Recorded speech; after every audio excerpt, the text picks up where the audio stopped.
What's good? What it do, my people? It's your boy, 336 Money, coming back to you again with another episode of the 336 podcast. I'm here today to tell you that I am ahead, not up to date. Yes, that means I am from the future. Your today is just my yesterday. Spoiler alert, ain't shit changed. What's good, everybody? Today is a very great day.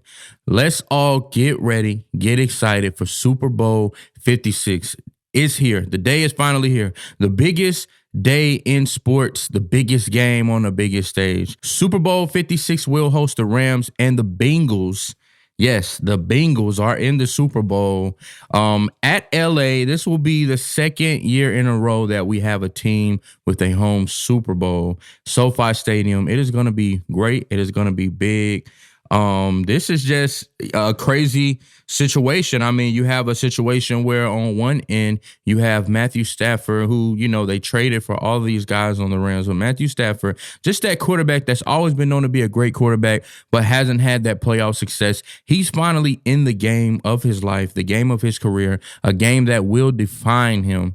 And this is going to be his opportunity to solidify himself as one of the greatest quarterbacks to play the sport. When you get that Super Bowl ring, man, everything changes. He already has the statistics. He's already been the quarterback to match up with the receiver who's had the best receiving statistical years as far as Megatron and now Cooper Kupp. He's always been the guy throwing the ball in the air. So he's had, pieces around him, but they've not been able to win a Super Bowl, and that is what he's trying to do today. But on the other hand, you have this young guy, Joe Burrow, Jamar Chase. You got this young team, man, that they're hungry. They have competed at a very high level. They have been resilient. They haven't given up. And you have a guy in Joe Shiesty that wants to prove that he is that next young talent, man. And we always talking about Herbert, Mahomes. We're always talking about these other guys, man. Tua. Well, you know what? What about me, man? You know, you're talking about Jalen. What about me, man? I'm Joe Beasley. You know what I'm saying? Joe Shiesty coming today to prove that he is that next great young quarterback talent in the league that will dominate for years to come, especially with Jamar Chase breaking every rookie statistical receiving record. It definitely has been fun to watch these guys all season. Can't wait to see this game, man. This game has been about a lot of things, a lot of different stories and narratives, but one thing that seems to be sticking out is this game has become about Odell Beckham. Odell Beckham is a receiver that came to this team late in the season. He was picked up by this team, and he has been contributing and showing those statistical gains that we have come accustomed to expecting from him, although it has been a struggle, man. After being a first-year superstar, making a name for himself with the New York Giants, there were years of turbulence, trial, and tribulation with Odell. Him being a very great receiver, making great plays, having great numbers on great paces to break records and do amazing things. And all the way to him going to the Browns, where it seemed like him and Baker Mayfield, it just wasn't there. No, they didn't have it. A lot of people blamed Odell for that and said that he was the problem and he was the reason for the struggles. But you see now, he has left. He has got in Los Angeles, found what he calls a new home, and he has been excelling and thriving, especially in the playoffs. This is about Odell Beckham. Can he not just be one of those receivers that is always known for the catch, one of the best receivers, a receiver that changed the game, had every kid wearing gloves, trying to catch one-handers? Can he win a Super Bowl and get a ring and contribute to that? And so far, he's done that. This is crazy because this is a biggest game of his life and career, but at the same time, it could also be one of the biggest days of him and his girlfriend, Mrs. Woods. They are possibly expecting their child to be born today. It can be here. Odell say he is on watch. He does not want to miss this. He doesn't want to miss his child being born. So does that mean he'll leave the Super Bowl, or does that mean, FaceTime? I'm not sure, but Odell wants to be there for this child. If this child is born today, it is going to be crazy to see how that turns out, because you got all day. The Super Bowl starts at 6:30 Eastern, but it definitely can be something that happens in the afternoon, and maybe he's late to the Super Bowl. So many different scenarios. He got to fly in on a helicopter. A lot of things could happen with that. So we're watching and paying close attention to Odell Beckham as him and Mrs. Woods expect their first child. But yeah, Super Bowl 56, it's going down today. It's going to be great. Can't wait to watch it. I'm going to give my pick. I'm not going to make a pick because I don't care, because my team's not there. So yes, this is going to be a great game. I believe that LA has the talent. They've made the moves that earned them the spot to, put together the best team during the season and to be the best football team. They have that star power. But on the other hand, man, you have these guys over in Cincinnati. They've just proven that, they can win games. They're not afraid, and they're just here to play football. Joe Shiesty says, I'm tired of watching the film. I'm ready to go out and play. These guys are ready. They got some talent. Jalen Ramsey, Jamar Chase. We're going to be watching for a lot of matchups out there tonight. Can't wait to watch the game. Comment, who do you think is going to win? Do you think it's going to be a close game or a blowout? I don't see a blowout personally. Comment, who do you think will win? Who are you rooting for in today's Super Bowl 56? Speaking of the Super Bowl, you have, of course, not just the biggest game, but one of the biggest stages, literally, the halftime show. Halftime show will boast a lot of stars here. You have Dr. Dre, Snoop Dogg, Eminem, Kendrick Lamar, Mary J. Blige, and there may be some other surprise guests. 50 Cent, Ice Cube have been rumored. This is going to be West Coast style in LA. It's so LA today, man. It's so LA. I wish I was there. Snoop Dogg, I presume he's the headliner. Like, he's the guy. And it sucks to see how, people just aren't comfortable with Snoop Dogg performing. And it just sucks because it's disgusting attempts at Snoop Dogg just to try to discredit him for what he's done and his success, man. People are literally upset that Snoop Dogg is performing just because he is a black man and he is from the streets and he does smoke weed and he does speak his mind and he does come from a storied past, and people hate that he's getting this chance and this opportunity to do that. This is definitely a black Super Bowl, black halftime. This is definitely going to be crazy. This is LA. He is going to probably be on stage with the blunt, and they hate that, man. Bringing up all of this stuff from his past, man. There even has been sexual allegations brought against Snoop Dogg from a decade ago, just before this, just to try to get the NFL to remove him from being a performer. It's really disgusting, man, and it sucks. But shout out so far to the NFL. Right now, they are sticking with Snoop Dogg. They're standing beside him. They're not going to allow these attempts to try to, tear and tarnish his name. All of these different things that are coming out lately, they're going to stay with Snoop Dogg, man. And to any and everyone that is trying to have Snoop Dogg removed and trying to make this into a negative thing about what Snoop Dogg says in his songs and where he's come from and the things that he's done in his past to get where he's at today, you're very disgusting, and you need to go sit in the closet and pray. Just sit in the closet and pray for yourself. 2 officers were killed at Bridgewater College in Virginia. 2 officers were killed at a college in Virginia. Have you heard about this story? This story was crazy. The craziest part, I would say, is that these guys had to lose their lives trying to protect this school. And it doesn't seem that there was a legitimate reason for things to go how they did. They responded to crazy calls coming in about this guy who was kind of acting crazy on campus. I think the staff had called. And, one thing led to another. It's unclear what transpired, but the 2 officers were shot and killed at Bridgewater College. And, they had to initiate a manhunt that was for miles and miles. They eventually found this guy and was able to put him in custody and handcuffs. He was able to walk out of there alive. And yes, he was white. Yes, that is the reason he walked out alive. And I don't want to make it into that, RIP, rest in peace, condolences to the family of those guys who died. But this is a white man who kills 2 police officers on a college campus, and he simply walks out alive. And I'm only speaking about this because the contrast between white people that are killing law enforcement officers, and the contrast in retrospect to how Black people, African American males can barely make it through a traffic stop. It shows the glaring disrespect and the glaring differences that suffer this country the most. And I hate to see it. I do not wish death upon no one. I do not wish they would have killed that man. But when you see these type of situations happen and you see us getting killed over traffic stops or whatever the case may be, it just is depressing. It sucks, man. So, man, stay confident out there. Keep your minds in a great place, man. We are fighting a fight that, it's definitely an uphill battle. But yes, these are the type of things that you can get away with when you're white. I'm not sure what type of charges they're bringing against the man. I think he was held and detained without bail. But however, he is still living. He is still breathing. He will get his shot at justice. He will go through the court and law judicial system, which is all that we really ask for as well. Equality, equality. Speaking of equality, I guess Biden is making some changes there in office. He's doing some things a little bit different. He's trying some different tactics to, try to bring the people together.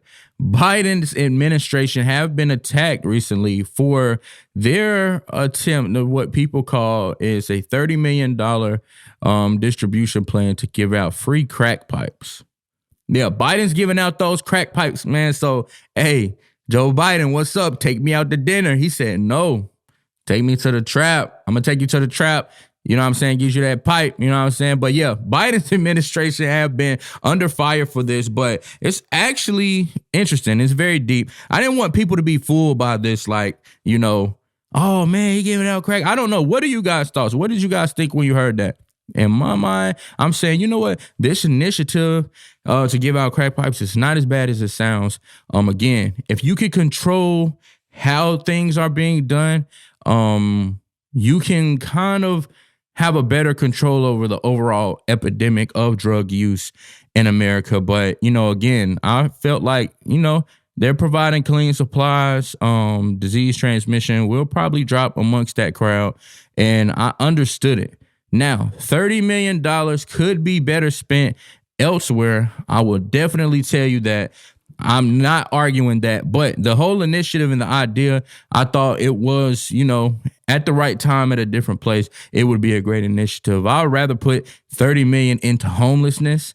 That sounds like a much better problem, but whatever. It's actually called a harm reduction grant. What a harm reduction grant is basically, it is to reduce the harm. We understand you guys are going to do drugs or whatever, but we're going to aid in making sure that this transition goes through smoothly. It's supposed to slow the spread of diseases like HIV and hepatitis, and it provides a lot of benefits, man.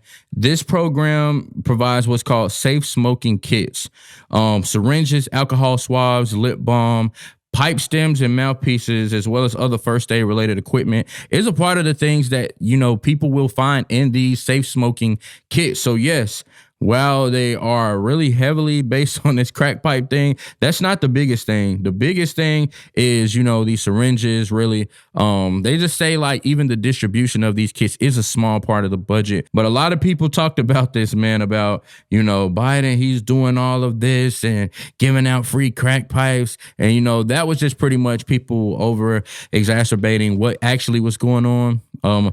But people don't understand this is not something new. Since last year, Biden has been trying to put a $11 billion, we're talking about 30 million, but he's been trying to put in an $11 billion initiative, executive order for these harm reduction grants and different things, different programs that can help, with the drug epidemic. And you ask why. And this is where it gets interesting, guys. A lot of people and, the Republican news and all of that thing, they try to focus on the crack pipe thing, but it's deeper. Since the pandemic started, we're well over 100,000 drug overdose deaths.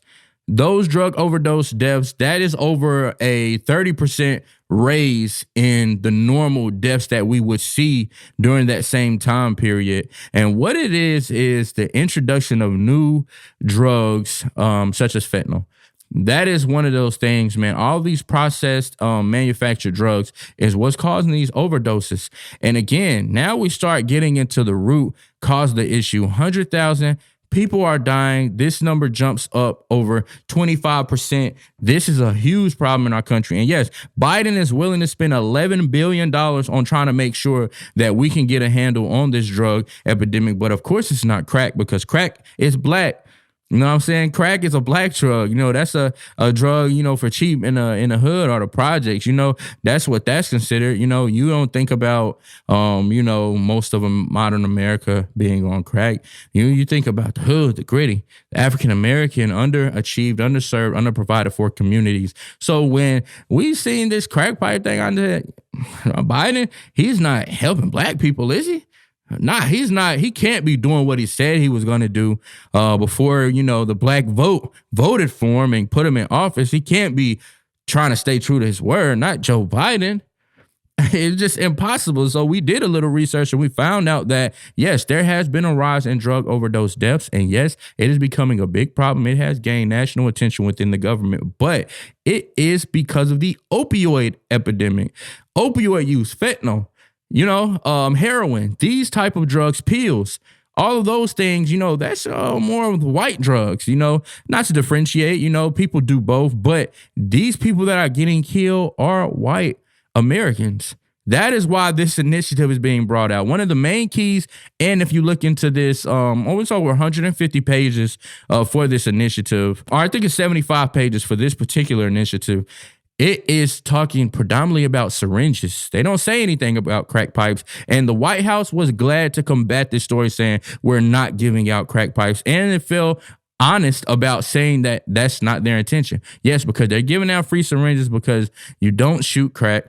You shoot heroin and fentanyl and these opioids. That's what you shoot.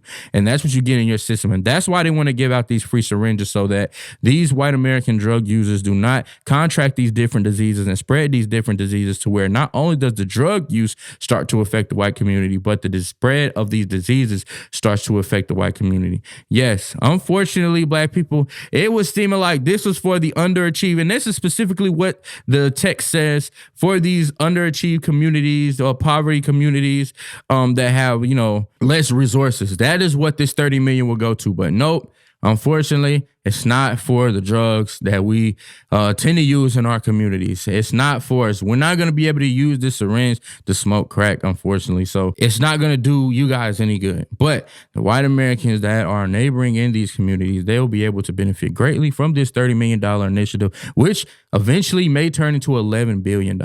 Do we have anything better to spend our money on? I would assume so. I would assume that we actually do. But are we going to spend that? No, we're not. We're not going to try to end homelessness. We're not going to really invest money into providing equal opportunity for African American as well as other minorities in America, which is, you know, all the things Biden said. You know, he didn't really do anything that he said he was going to do for the minority community and to give us this equality and social justice that he said he would. All he did was just shove the anti-Asian hate crime bill in our faces as soon as he got into office. Now, no disrespect to Asians. I just don't think, as far as hate crime, that you guys been through what we have been through, and that, you know, you've been attacked like we've been attacked. And I don't think that you guys played victim. Maybe you did, because it did pretty much grow. They didn't have to riot. They didn't have to get killed on national TV and get killed all over social media. They didn't have to, you know, loot. They didn't have to protest. They didn't have to do anything but create a hashtag, and they got an anti-Asian hate bill put into effect.